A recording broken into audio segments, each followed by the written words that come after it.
My mother and her new husband own a ranch farther south, and we've just now had a chance to visit.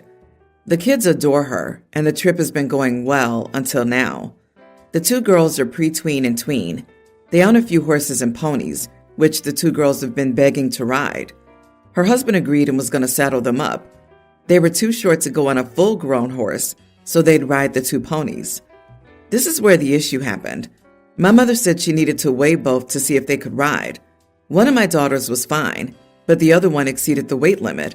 She's heavier than 110 pounds. I know she's overweight. My wife and I have been working on it. They don't go riding, and she brought it up to my wife. She told her that my oldest was too heavy to ride a pony and that she could only take our youngest. Our oldest can't ride a horse since it wouldn't be that safe. My wife was angry that she weighed the girls. She wanted an apology, and my mom refused, saying it was common sense since they wanted to ride. She isn't going to injure an animal by not being safe. My wife has been cold in the home since, and she wanted me to get an apology from my mom. I told her that my mom didn't need to apologize for checking our kids' weights. We gave the go-ahead for them to go riding with her, and she has the right to ensure everyone would be safe. I don't see the problem, but she thinks my mom and I are cruel idiots. Am I the idiot for telling my wife my mother doesn't need to apologize for putting our daughter on a scale to check her weight? Edit. We have yet to inform the daughter. My mom made an excuse that they couldn't ride due to the weather and went to talk to my wife first. She can't ride, and I'm happy she's letting us handle it instead of going, "Sorry, kiddo, you weigh too much." Not the idiot. Horses are animals that you can't over-encumber. Too much weight will hurt a pony and possibly cause an accident that will hurt the pony and the rider. Also, putting your daughter on a horse she can't handle is extremely dangerous to the rider and stressful to the horse. Your mom was in the right. I would ask your wife why she was so upset by your daughter getting weighed. So she's projecting her own insecurities onto a situation that has nothing to do with her. Awesome. Wife needs a talking to. I'm sorry, but her insecurities can't be allowed to trump the health and safety of your kids. It is what she's trying for. Make no mistake. Also, if your daughter's upset about this, just make sure she knows the little horse isn't strong enough. He needs to hit the gym more. It's a joke. And that the big horse is just too tall, like how roller coasters have a weight limit.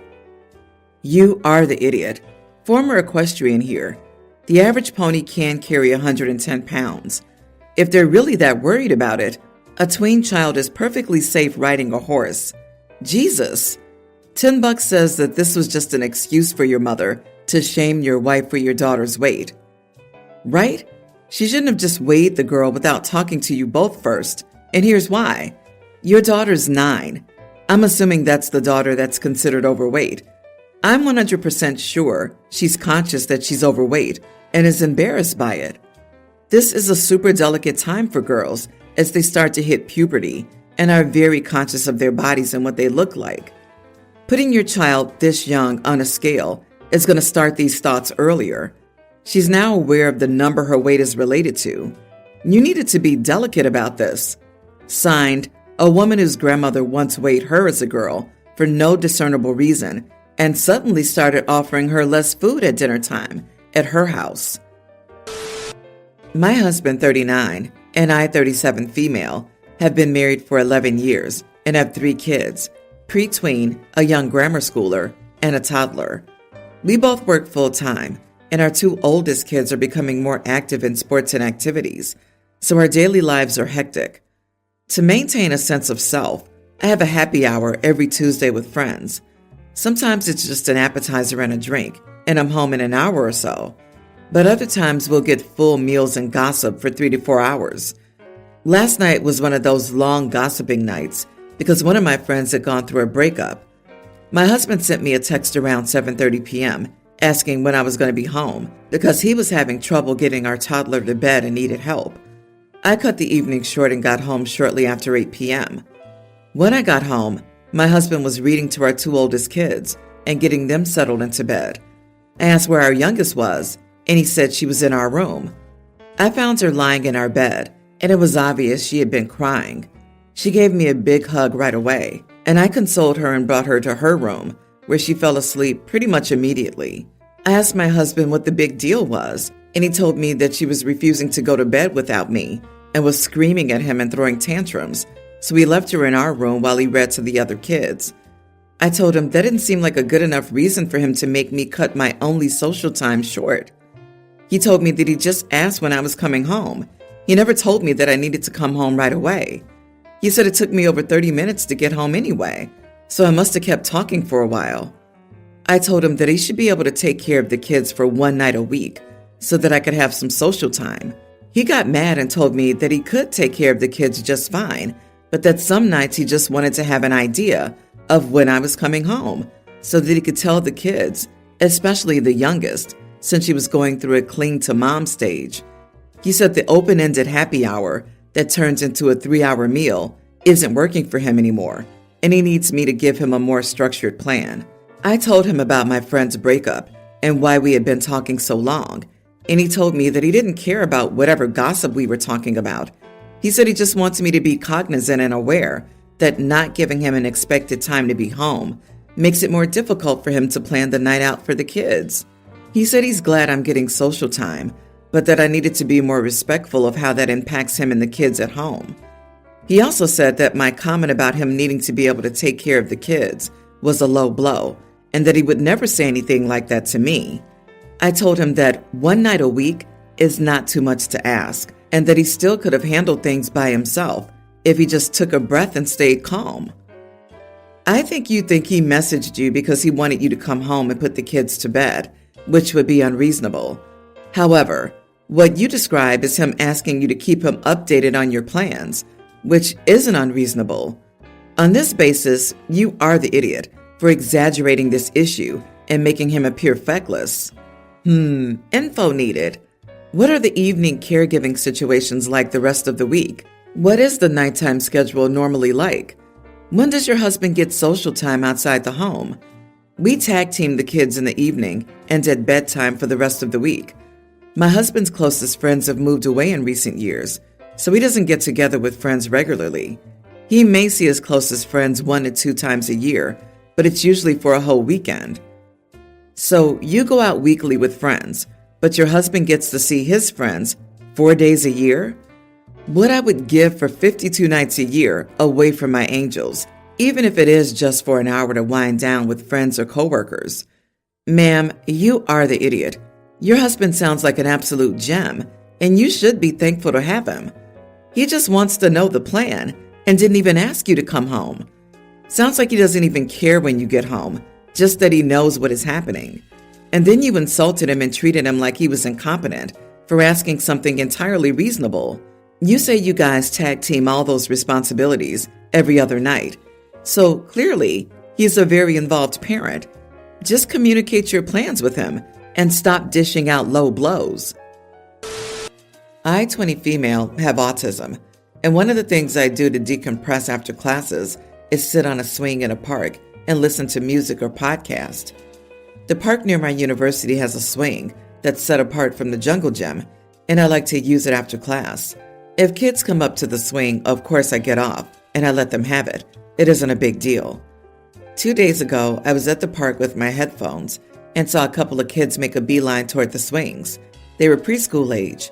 I stopped and got off, sitting on a bench nearby and playing some games on my phone while they used the equipment. Their mom was pushing a stroller and got a phone call.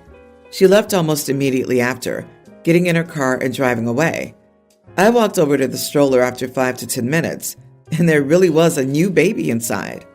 I got scared for the baby and the toddlers and sat on a bench closer to the stroller to watch the baby. I set a timer and told myself I would call the police if she was gone for another 15 minutes. She came back 12 and a half minutes later, according to my timer. She yelled at me for sitting near her baby and accused me of trying to kidnap her children. I told her she was a terrible mom for leaving her children alone at a park and that something could have happened to them. She asked if I had children, and I told her I didn't. She then yelled at me about how hard being a mom is and said that if she wanted to grab a coffee and treat herself while her kids were busy, she could. Now I feel awful. I didn't think I was doing anything wrong, but as I mentioned, I'm autistic and I don't understand social cues as well. Did I do something wrong? What should I do differently if this happens to me again? Am I the idiot? Not the idiot. OMG. She's a horrible mother. When reading the part about her getting in the car and leaving, my jaw hit the floor. Who does this? The kids could have easily been taken away. The toddlers, how many were there, could have had an accident and required a trip to the hospital. I would have called the police immediately when she got in the car and drove off. You were being the responsible party in this scenario. If she wanted to grab a coffee and treat herself while her kids were busy, that she could? No, she cannot. Ma'am. What she did is blatant child neglect and abandonment. And if you'd called the cops the second she drove away, which you absolutely should have, at a minimum, she would be dealing with CPS, but more than likely would have been arrested. You 1000% cannot drop your young children off at an unsupervised playground and leave them there while you hop through the Starbucks line real quick. What in the world would she need to get that leaving her kids unattended at a park is a better option than bringing them with her? That's what a darn drive-thru is for. Honestly, I don't think it was coffee. You were absolutely correct, and she lashed out at you because she got caught breaking the law and neglecting her children. The idea that only a parent can recognize and criticize bad parenting is absurd. There's even a saying for it. I'm not a pilot, but if I see a helicopter in a tree, I know someone messed up. You don't have to preface this post with, "You have autism." Don't bring it up as a reason for being by the swings. It's not necessary. It's fine that you're decompressing after class in the park. Mom was a horrible person. Good on you for calling her out. My husband and I are expecting twins. This news has been both amazing because of my infertility and worrying because of bad experiences on his end. To cut what could be a very long story short, my husband has 3 sets of twins in his family. He has twin siblings and twin cousins, and his grandfather is a twin. His siblings are identical twins, while the cousins and grandfather are fraternal twins. The twins in my husband's family do not fit the stereotype that twins are BFFs and always have each other's backs and love doing things together. His siblings and cousins hate each other, and he never met his grandfather's twin because the two of them haven't spoken in what must be 60 years by now. In his experience, being a twin makes you feel less close. He also acknowledges that societal pressure can be another factor because the assumption is that you'll be closer than anyone. Twins were such a huge surprise for us that my husband went into panic mode, and he had struggled with anxiety since. So he started therapy. He worries that our kids will end up as bad as his sisters, who've done some horrible crap to each other out of spite and malice toward each other. He lived with them every day growing up, and he said it only got worse the older they got. My family is aware of the anxiety he feels, and my mom has been so crappy about it. She mimicked it at first, and I made it clear that I needed it to stop. But she made comments to him behind my back until he told me. She was calling him pathetic for a man and saying he was going to make our twins feel they had to be close or he'd fall apart in front of them, even though she knew he was working through it. She called him a lesser man because of this. When he told me, I was so angry. I confronted her, told her that she had no business being so awful to him over this, said she was being a bully and I wouldn't stand for it, and made her leave. She was shocked and angry. My dad was also angry that I made her leave. They said I had no business calling her a bully. Am I the idiot? Wow, not the idiot. Good on you for handling things the way you did, and good on your hubby for going to therapy for his anxiety. It doesn't make him less of a man. It makes him more, in my opinion. He's rightfully afraid for his little ones due to the twins he grew up around, but he knows things could be different for his children, and he's working on his anxiety so he can be the best dad to your children. If your dad doesn't see anything wrong with what your mom said, they both have issues. She said nasty things to your husband, even after you asked her to stop. Since she can't take what you say seriously and correct her behavior like an adult, she should leave your house rightfully. You did nothing wrong as much as that hurt her. Her feelings aren't more important than your husband's well-being. Welp, that would be it for me. Old mom and dad would be going into a nice long time out, maybe permanently. If anyone dared to try to hurt my husband for expressing and addressing his emotions, they'd feel the full extent of my wrath. It's time that we stop shaming men for having fears and feelings. Long past due. Shady pines, Ma and Dad. We call this toxic masculinity. Your mom is out of touch, and she's a bully. She should stay away until she's willing to change her attitude and apologize to your husband. As for your twins, they shouldn't have the problems that his family did if you raised them to be kind and loving. I, 19 female, and my sister, 18, will have to move out in under a year, as my parents are selling the family home and traveling worldwide. My parents decided on this plan of her and me leaving together, and in doing so, we would only have to pay the rent for one place instead of two. They've offered to pay for our rent as an apology for selling the house.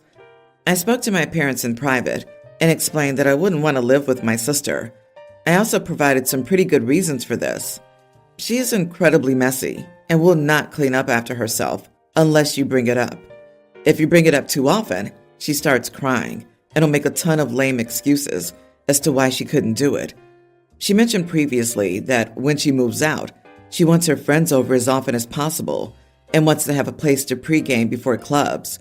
She can't cook very well, so I guarantee I'll be cooking for her or at least helping her whenever she needs help in the kitchen. She doesn't like to share, so I'll probably be stuck in my room as she'll take over any lounge space we have.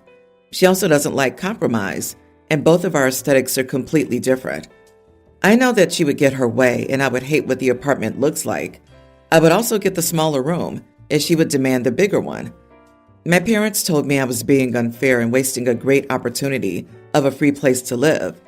My sister has also discovered this information and is angry that I'm throwing away free rent. I suggested they pay half of each of our rent and we live in separate places, but they won't agree to that. My sister's mad, and I'm 100% the reason we're losing out on this great deal. Am I the idiot for refusing to live with my little sister? Not the idiot. Your suggestion that your parents pay half for each of you is a good solution. Why would they refuse? Because they want you to take care of your sister.